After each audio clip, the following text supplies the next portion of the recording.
যেগুলো সৃষ্টি করে থাকে শব্দ উৎপাদনকারী যন্ত্র থেকে সামাজিক সাংস্কৃতিক কর্মকাণ্ডে হয়ে থাকে এগুলো।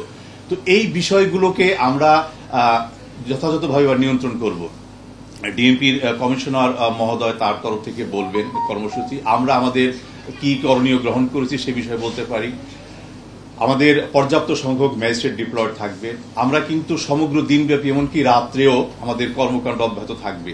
এখানে ডিএমপির সাথে সম্মিলিতভাবে আমরা আমাদের অভিযান পরিচালনা করব। আমাদের ম্যাজিস্ট্রেটগণ ডিপ্লয়েড থাকবেন, সমগ্র শহরব্যাপী তাদের কর্মকাণ্ড পরিচালিত হবে, অব্যাহত থাকবে। এমনিতেই আমাদের যে নিয়মিত ম্যাজিস্ট্রেটরা দায়িত্ব পালন করে থাকেন পলিথিনের শপিং ব্যাগ ব্যবহার বন্ধ করবার জন্য আর অন্যান্য কর্মকাণ্ডের সঙ্গে, তার সাথে আমরা অতিরিক্ত আরো ম্যাজিস্ট্রেট আজকে ডিপ্লয় করব, তারা তাদের কর্মকাণ্ড পরিচালনা করবেন। আমরা নিজেরাও বিভিন্ন ক্ষেত্রে গিয়ে এগুলো তদারকি করব। এটি আমাদের মাননীয় উপদেষ্টা মহোদয় তিনি অভিপ্রায় ব্যক্ত করেছেন এবং তার নির্দেশনা যে কোনোভাবেই হোক এই শব্দ দূষণের হাত থেকে আমাদের রক্ষা করতেই হবে। আতশবাজি, পটকা ফোটানো যার ক্ষতিকর দিকটি শুধু, এর কিন্তু ভালো দিক তো আমার মনে হয় কেউ এটিকে ব্যাখ্যা করতে পারবেন না। তো সুতরাং যে জিনিসটি প্রচন্ডভাবে আমাদের স্বাস্থ্য ঝুঁকি ঘটাচ্ছে সেটিকে কেন আমরা অনুমতি প্রদান করবো, অ্যালাউ করবো, আমরা দেখেও সেটি না দেখবো। সুতরাং সে বিষয়ে আমাদের অবস্থান সুদৃঢ়। আমরা কোনো অবস্থাতেই এটি আর চলতে দেব না। অর্থাৎ এবার সম্মিলিতভাবে ডিএমপির সহযোগিতায়, ডিএমপির সাথে সম্মিলিতভাবে আমরা আমাদের ম্যাজিস্ট্রেটদের নিয়ে এই অভিযানটি পরিচালনা করব। যেখানে আমরা আইনের ব্যত্যয় দেখব, আমাদের বিধিমালায় সুস্পষ্টভাবে বলে দেওয়া আছে আইনের ব্যত্যয় ঘটালে, বিধিমালার ব্যত্যয় ঘটালে অর্থাৎ শব্দ দূষণ সৃষ্টি হলে তার কি শাস্তি হবে। শাস্তি আপনারা জানেন, তারপর আমি বলতে পারি যে এটি 1 মাসের জেল, 5,000 টাকা জরিমানা বা দুটোই করা যেতে পারে। দ্বিতীয়বার হলে সেটি 6 মাস পর্যন্ত হতে পারে, 10,000 টাকা পর্যন্ত জরিমানার কথা করা যেতে পারে বা 2 দণ্ডই প্রদান করা যেতে পারে।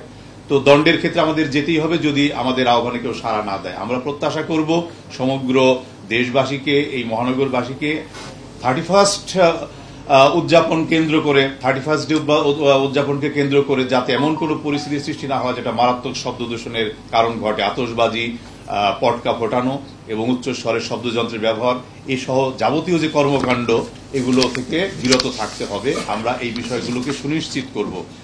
এখানে আমাদের পর্যাপ্ত কর্মসূচি অব্যাহত থাকবে। আমি আবারও সুদৃঢ়ভাবে বলছি, এক্ষেত্রে আমাদের ভূমিকা কিন্তু আপোষহীন। আমরা সুচারুভাবে, সুদক্ষভাবে এবং অত্যন্ত নিবেদিতভাবে দায়িত্ব পালন করতে চাই আপনাদের সহযোগিতায়। আমরা শব্দ দূষণের হাত থেকে মানুষকে মুক্ত করতে চাই। আমার কাছে একটা ছবি আছে, 2022 সালে একটা শিশু এই পটকা ফোটানো অন্যান্য কারণে সে ট্রমায় যায়, তারপর তার মৃত্যু ঘটে।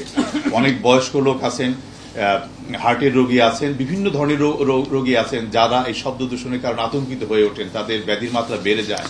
তারপরে যানবাহন চালিয়ে যাওয়া, উচ্চস্বরে দেখবেন যে এত জোরে শব্দ করে যানবাহন চালিয়ে যায়, যেটিও আমাদের জন্য খুবই ক্ষতির কারণ হয়ে দাঁড়ায়, আতঙ্কের কারণ হয়ে দাঁড়ায়। এই সার্বিক কর্মকাণ্ডকে, যেটি দূষণকে বিশেষভাবে প্ররোচিত করছে, সেটিকে রোধ করবার জন্য, নিয়ন্ত্রণ করবার জন্য আমরা আমাদের ভূমিকা অব্যাহত রাখবো এবং সুদৃঢ় অবস্থানে থাকবো। এখানে কোনো আপোষ থাকবে না। এটি আমাদের মাননীয় উপদেষ্টার নির্দেশনা। আমরা সেই নির্দেশনা যথাযথ প্রতিপালন করতে চাই।